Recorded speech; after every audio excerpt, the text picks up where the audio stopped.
Hi guys, welcome back to my channel and welcome back to our Photoshop course. This is Photoshop Elements that we're learning today, and I just wanted to pop on because there seems to be a bit of confusion with files. If you hear purring, it's because my cat is walking all over my workstation and making a bit of a mess. She's actually on my notes at the moment, which is not helpful. Okay, so I wanted to talk to you. I'm just going to open up a file for you to just give you an idea. I'm just going to open up my own images. So I'm just going to go into my digitals and I'm just going to go into background paper. Okay, now you can see on the left here that I have a pattern and I have a color. Okay, and this particular file is what we call a Psd file. That is an editable file. It is a file that is for Photoshop design and it is easily editable, and it can be, if you have lots of layers on the right here, a really big file to save on your computer. You'll find that when you look at the size, it is huge, okay, because you may have in this box here lots of layers and textures and effects. Now, one of the things that we find when we have a kit or if we open something from Graphics Fairy is what you will find is that you'll be given ping files, or I call them ping files. They're PNG files. Okay, I'm just going to open them up now.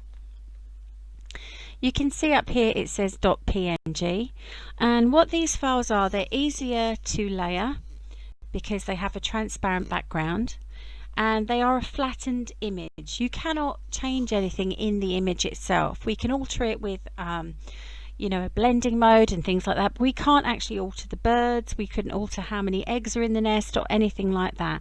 It is a flattened image and it cannot be edited.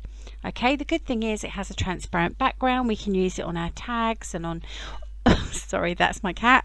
We can use it on tags and files and things like this. So it's a really handy file to have, and it's one that we will use a lot when we're creating our kits, because a lot of digital artists will include ping files, and so will places like Graphics Fairy.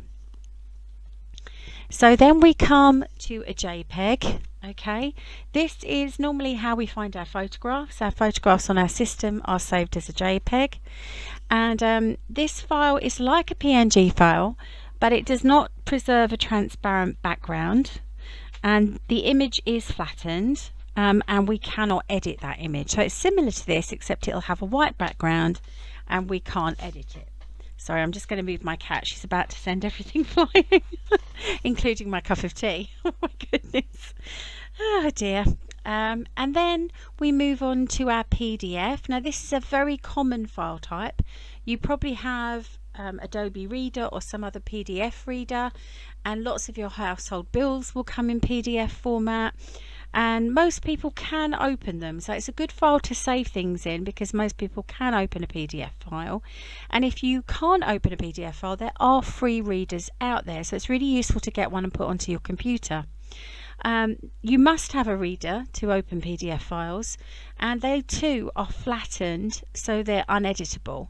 Now if you're using a PDF, before you come out of your if I go back into this one, Rosie, off you get. It's alright, she's on my computer. This is not a good day for teaching.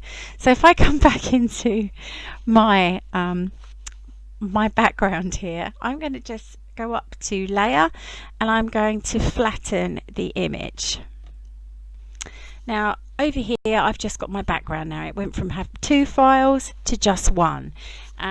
Two layers to just one, and that means now if I save it as a PDF, it will be much smaller, it won't be huge, and it will be perfect for sending to somebody via email or downloading on Etsy. So it's really important that you know the different files involved in Photoshop, and I always say to everyone, when you've completed a project, save it as a PSD file, save it as a JPEG, save it as a PDF. You may not be able to save it as a PNG because it won't be a single file that you're saving. So definitely save as a Photoshop file, PSD file, a JPEG and a PDF, and that way if a customer comes back to you and says, I can't open it in PDF, could you send it to me in JPEG, or I don't really like it in JPEG, could you send it in PDF, you're sorted. You have everything there that you need to send to that customer.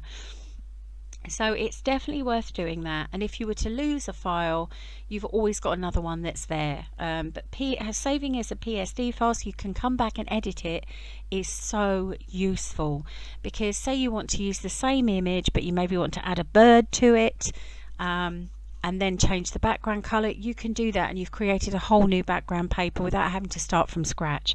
So always save as a PSD file, a JPEG and a PDF.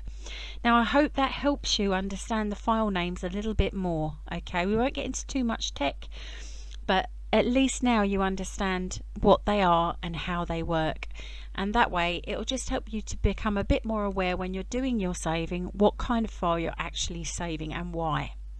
Okay my darlings, I hope that's helped you. I will see you next time for the next lesson. Until then, craft yourself happy. Take care.